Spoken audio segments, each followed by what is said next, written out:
মানুষ স্বস্তির সঙ্গে গত ঈদুল ফিতরেও ঘরমুখ মানুষ ঈদ যাত্রায় স্বস্তি পেয়েছেন।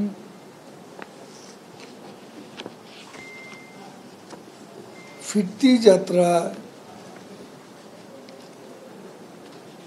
অ্যাক্সিডেন্ট এবং ক্যাজুয়ালিটি বেড়েছিল। আমরা এবার আরো বেশি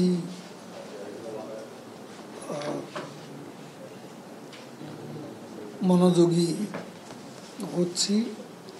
ঈদের পর ঈদের আগের মতো যেন মনিটরিংটা ভালোভাবে হয়, সেজন্য আমরা ঈদ প্রস্তুতি সভায় সিদ্ধান্ত নিয়েছি। এখন অবশ্য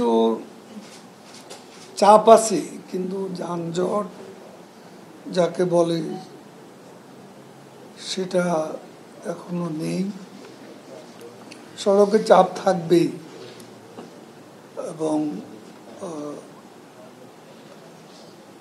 তবে রাস্তার জন্য কোথাও যানজট হবে এমন বিষয় নেই। বাংলাদেশে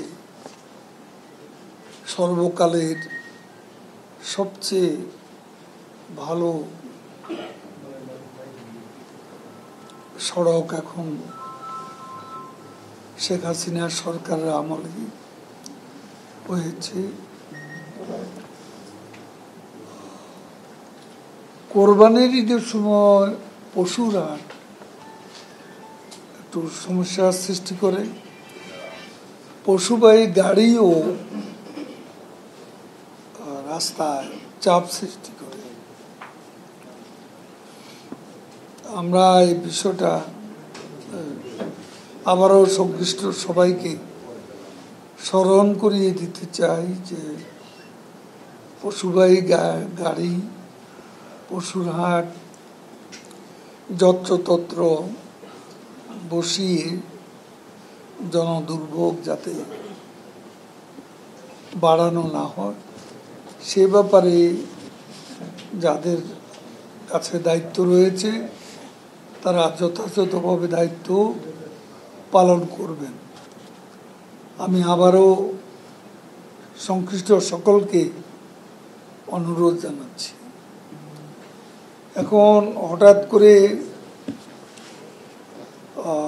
বৃষ্টি পূর্বাভাসও আমরা পাচ্ছি, আর বৃষ্টি হলে দুর্ভোগকে এড়ানো খুব কঠিন।